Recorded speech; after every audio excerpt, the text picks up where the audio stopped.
ఇప్పుడే అందిన వార్త ప్రభుత్వ ఉద్యోగులకు సంబంధించి డిఏ పైన ముఖ్య ప్రకటన గుడ్ న్యూస్ అంటూ లేటెస్ట్ అప్డేట్ అయితే రావడం జరిగిందండి. సో ఆ వివరాలు ఏంటనేది వీడియోలో తెలుసుకుందాం. వీడియోని స్కిప్ చేయకుండా పూర్తిగా చూడండి. కంప్లీట్ ఇన్ఫర్మేషన్ అయితే అర్థమవుతుందండి. మీలో ఇంకెవరైనా సరే మన ఛానల్ సబ్స్క్రైబ్ చేయకుండా వస్తున్నట్లయితే వెంటనే మన ఛానల్ సబ్స్క్రైబ్ చేసుకోండి. ప్రభుత్వం నుంచి వచ్చే లేటెస్ట్ అప్డేట్స్ అన్ని కూడా మీ ఫోన్ నోటిఫికేషన్ రూపంలో అందించడం జరుగుతుందండి. చూస్తున్నారు కానీ లైక్ చేయడం మర్చిపోతున్నారని దయచేసి లైక్ చేయండి. లేట్ చేయకుండా ఇళ్ళకైతే వెళ్ళిపోదామండి. ప్రస్తుతం కేంద్ర ప్రభుత్వ ఉద్యోగులకు 7th పే కమిషన్ అప్డేట్ కోసం ఎదురు చూస్తున్నారు. 7వ వేతన సంఘం ఈ ఏడాది డిసెంబర్ 31వ తేదీతో ముగియనుందన్న ప్రచారం నేపథ్యంలో 8వ వేతన సంఘం కమిటీ ఏర్పాటు చేయాల్సి అయితే ఉంది. ఇప్పటికే కేంద్రం కొత్త పే కమిషన్ ప్రకటన చేసినా ఇంతవరకు కమిటీ సభ్యులు నియామకం చేపట్టలేదు. కమిషన్ నియామకం పూర్తయితే ఉద్యోగులు జీతభత్యాలపైన అధ్యయనం చేసి కేంద్రానికి నివేదిక సమర్పించనుంది. అనంతరం కేబినెట్ ఆమోదం తర్వాత 8వ వేతన సంఘం సిఫారసులు అమల్లోకి అయితే రానున్నాయన్నమాట.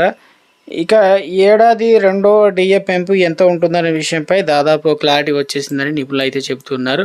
ఇటీవల ద్రవ్యోల్బణ డేటా ఆధారంగా వచ్చినటువంటి నివేదికల ప్రకారం కేంద్ర ప్రభుత్వ ఉద్యోగులకు డిఏ 4% పెంచే అవకాశం ఉంటుందని చెప్పేసి అంచనా వేస్తున్నారు.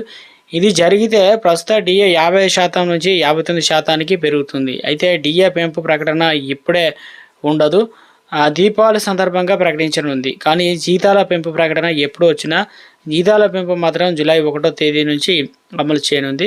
సెప్టెంబర్ లేదా అక్టోబర్లో పండుగ సీజన్కు దగ్గరగా అధికార ప్రకటన వెలువడే అవకాశం అయితే ఉందన్నమాట. పారిశ్రామిక కార్మికుల కోసం అఖిల భారత వినియోగదారుల సూచిక ఏదైతే డేటాను రూపొందించిన విషయం తెలిసిందే.